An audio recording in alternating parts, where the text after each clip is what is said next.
యుఎస్లో డాక్టర్గా స్థిరపడాలని అనుకుంటున్నారా? అయితే అతి తక్కువ ఖర్చుతో ఎగ్ప్లస్తో సాకారం చేసుకోండి.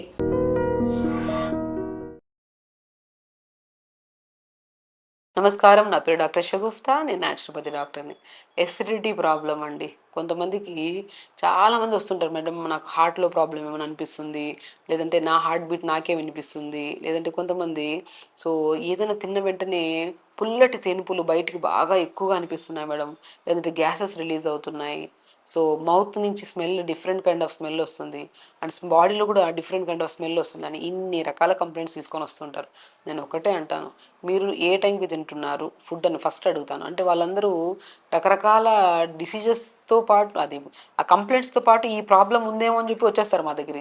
నాకు ఇవన్నీ ఉన్నాయి baby, because of heart problem ఏమైనా ఉందేమో మేడం, ఈసీజీ కూడా చేయించుకున్నాను, ఇవన్నీ ఉన్నాయి, బట్ ఈసీజీ నార్మల్గానే ఉంది, అంతా బాగానే ఉంది, బీపీ కూడా నార్మల్గానే ఉంది, కానీ ఈ సమస్య నాకు పోవట్లేదు.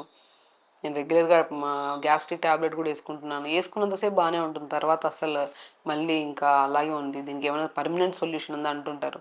నేను ఒకటే అంటాను, ఇవన్నీ కంప్లైంట్స్ పక్కన పెట్టి ఫస్ట్ మీ డే రొటీన్ చెప్పండి అంటాను. ఎవరికైనా ఒకటే అడుగుతా, మీరు ఏ టైంకి పడుకుంటున్నారు, ఏ టైంకి తింటున్నారు, ఏమేమి తింటున్నారు అని అడుగుతా. అడిగినప్పుడు వాళ్ళు తినే ఫుడ్ వల్ల 100%, అండ్ వాళ్ళ స్లీప్ ప్యాటర్న్ డిస్టర్బెన్స్ అది కూడా 100%, అండ్ స్పెషల్లీ వాళ్ళు తినే ఫుడ్ టైమింగ్స్ అయితే మాత్రం కంప్లీట్గా డిఫరెంట్ ఉంటాయి. కాబట్టి ఒకటి సమస్య ఏదైనా సరే మనం కరెక్ట్గా ఉంటే సమస్యలు ఏవి రావు. అదే మనం కరెక్ట్గా లేకపోవడం వల్ల irregular food habits, irregular sleep habits, different kind of రకరకాల కలర్ఫుల్ ఐటమ్స్ తింటుంటే ఖచ్చితంగా సమస్య వస్తుంది. కాబట్టి నేను ఎందుకు చెప్తున్నా అంటే, చాలామంది గ్యాస్ట్రిక్ ప్రాబ్లం ఎందుకు వస్తుంది అనే దాని గురించి మనం మాట్లాడుకుంటే, మన బాడీలో రెండు గ్రంథులు ఉంటాయి. ప్యాంక్రియాటిక్ గ్రంథి ఒకటి ఉంటుంది, గాల్ బ్లాడర్ గ్రంథి అని ఉంటుంది. ఈ రెండు మంచిగా ఫ్రెష్ డైజెస్టివ్ జ్యూస్ని సిక్రియేట్ చేసి స్టమక్ లేకుండగా, అది కూడా ఎప్పుడు ఉంటుంది, మార్నింగ్ ఫ్రెష్ జ్యూస్ ఉంటుంది, లైక్ బై 7:30 to 8:39 లోపల మంచి ఫ్రెష్ జ్యూస్ ఉంటుంది. ఆ జ్యూస్ ఫ్రెష్గా ఉన్నప్పుడే మనం మంచిగా బ్రేక్ఫాస్ట్ వేసామనుకోండి పొట్లకి, ఈ రెండు మిక్స్ అయిపోయి డైజెషన్ అవుతుంది. మీరు లేట్గా లెగడం, లేట్గా తినడం వల్ల ఈ జ్యూస్ ఏదైతే ఉందో ఫ్రెష్ జ్యూస్ పులవడం స్టార్ట్ అవుతుంది. చాలామంది మీరు గమనిస్తే ఎప్పుడైనా సరే కుంజలి క్రియ, కొద్దిగా వాటర్ తాగి పొట్ట చాలా హెవీగా ఉందంటే వామిటింగ్ చేస్తుంటారు. ఆ వామిటింగ్ అయినప్పుడు ఎల్లో కలర్ పసరు ఫామ్ అవుతుంది, ఆ పసరులాగా ఫామ్ అయిపోతుంది అనమాట ఈ డైజెస్టివ్ జ్యూస్ లేట్గా తినడం వల్ల మనకి. కాబట్టి లేట్ తినడం వల్ల ఈ లైఫ్ స్పాన్ అనేది జ్యూస్ది మనకి పులవడం స్టార్ట్ అయ్యి, అప్పుడు ఫ్రెష్ ఫుడ్ వేసినా సరే ఈ పులిసిపోయిన డైజెస్టివ్ జ్యూస్లోకి ఈ ఫ్రెష్ ఫుడ్ వేస్తే రెండు క్లమ్జీగా అయిపోయి దానివల్ల తేనిపులు రావడం, హెవీనెస్ అనిపిస్తుంటుంది. కాబట్టి బ్రేక్ఫాస్ట్ ఎగ్జాక్ట్లీ బై 7:30 to 8:30 మధ్యలో బ్రేక్ఫాస్ట్ అయిపోవాలండి. ఎప్పుడైతే ఈ టైంకి బ్రేక్ఫాస్ట్, అది కూడా బ్రేక్ఫాస్ట్లో హెవీ కాదు. చాలామంది ఏం చేస్తారంటే ఇంత పల్లీ చట్నీ వేసుకొని, ఇంత కొబ్బరి చట్నీ వేసుకొని ఇట్లా తినేస్తూ ఉంటాం. కానీ బ్రేక్ఫాస్ట్ ఎప్పుడు అంటే, బ్రేక్ఫాస్ట్ అని పేరులో ఉంటుంది, రాత్రంతా ఫాస్టింగ్ ఉన్నాం మనం అంటే, సో లైక్ ఏం తినకుండా ఉంటే ఫాస్టింగే అంటారు. సో ఆ ఏమి తినకుండా ఉండి ఒక్కసారి బ్రేక్ చేస్తున్నాం అంటే పేరులోనిది బ్రేక్ఫాస్ట్, ఫాస్టింగ్ బ్రేక్ చేస్తున్నాం. కాబట్టి హెవీగా తినేసామనుకోండి కడుపు అంతా ఆందోళనగా అనిపిస్తుంది. కాబట్టి ఎప్పుడు బ్రేక్ఫాస్ట్ని జావలాగా కానీ, కొన్ని నట్స్ వేసుకొని జావ తీసుకోవడం కానీ ఇలా తీసుకుంటే బెస్ట్ మీకు అసలు.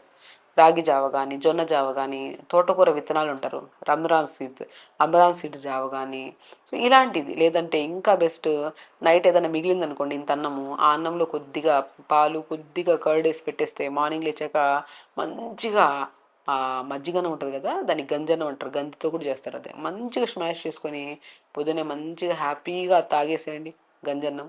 ఎంత పొట్ట చల్లగా ఉంటుందంటే, సో ఎప్పుడైనా సరే బ్రేక్ఫాస్ట్ ఎప్పుడైనా సరే హెవీగా ఇవి మిక్స్ చేసుకొని తినేస్తే నెక్స్ట్ మీల్ కల్లా డైజెషన్ అవ్వకపోవడం అంటే, లంచ్కి బ్రేక్ఫాస్ట్కి తక్కువ స్పేస్ ఉంటుంది కదా మనకి.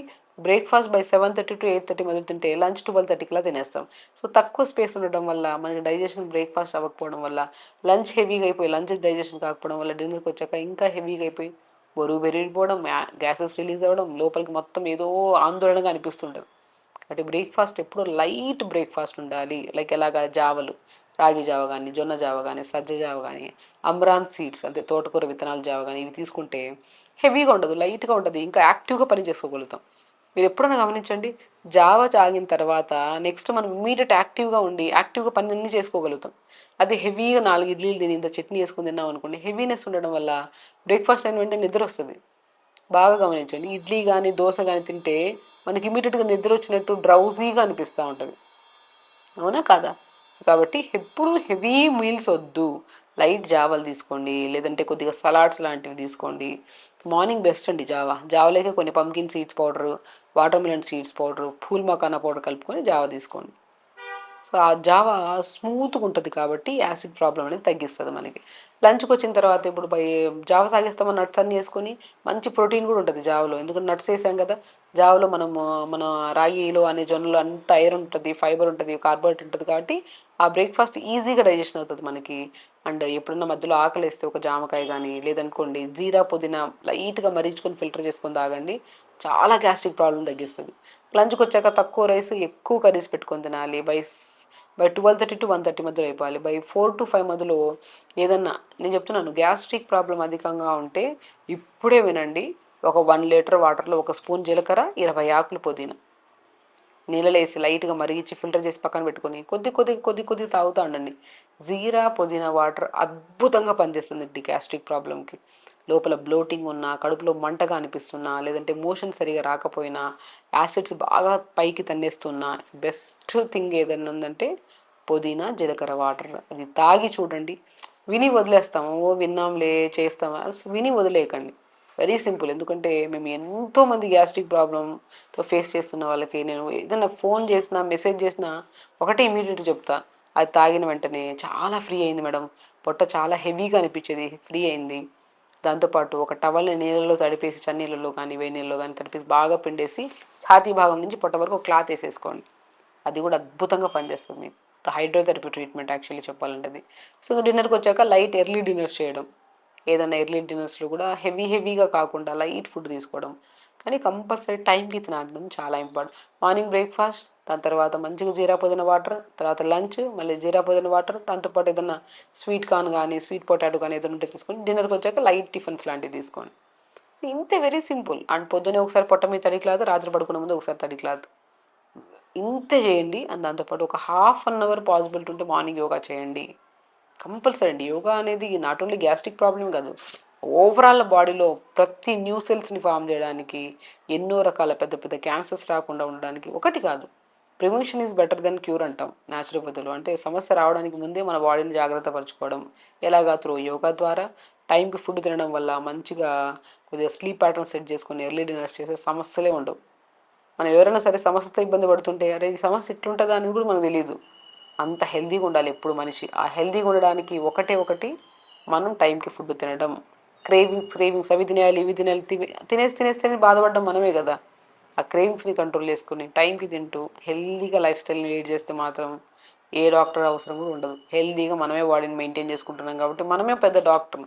మనమే మంచిగా తింటున్నాం, మనమే బాడీని హెల్తీగా చూసుకుంటున్నాం, ప్రతిరోజు యోగా చేస్తున్నాం, టైంకి పడుకుంటున్నాం, అప్పుడు సమస్యలే రావు కదా. సో కాబట్టి ఒకటి ఎప్పుడు గుర్తుపెట్టుకోండి, హెల్తీగా ఉండడానికి కష్టం అనిపించిన ఏదైనా సరే, కష్టం అనిపించింది ఏంటి, ఫుడ్ ఇది తినాలి అది తినాలనుకునే వాళ్ళకి ఈజీ అయిపోతుంది. అదే ఒక చూసింగ్ ఆఫ్ ఒకే ఫుడ్ తినడానికి కష్టమే, కానీ అది తినడం వల్ల మనం హెల్తీగా ఉంటామంటే అంతకు మించి ఏం కావాలి. సో కాబట్టి హెల్తీగా ఉండడానికి వెరీ సింపుల్ టెక్నిక్స్ మనం చెప్పినట్టు ఫాలో అయ్యి, and gastric problem, acid reflexes, chronic gastritis ప్రాబ్లంకి బెస్ట్ సొల్యూషన్ ఇప్పుడు మనం చెప్పిన diet, 1 hour yoga, and specially జీరా పుదీనా వాటర్, పొట్ట మీద తడి క్లాత్ వేసుకోవడం. ఇవే సింపుల్ టెక్నిక్స్ ఫాలో అండి, మీకు అసలు గ్యాస్ట్రిక్ ప్రాబ్లమే రాదు. మెడిసిన్స్ వాడి అడిక్ట్ అయిపోయి అది వేసుకున్నా కూడా దాని పవర్ లేకపోవడం వల్ల దాంతో ఇబ్బంది పడుతూనే ఉంటారు చాలామంది. అసలు సమస్యే ఉండదండి మీకు. ఇది చేయండి, హెల్తీగా ఉండండి, హ్యాపీగా ఉండండి. నమస్కారం.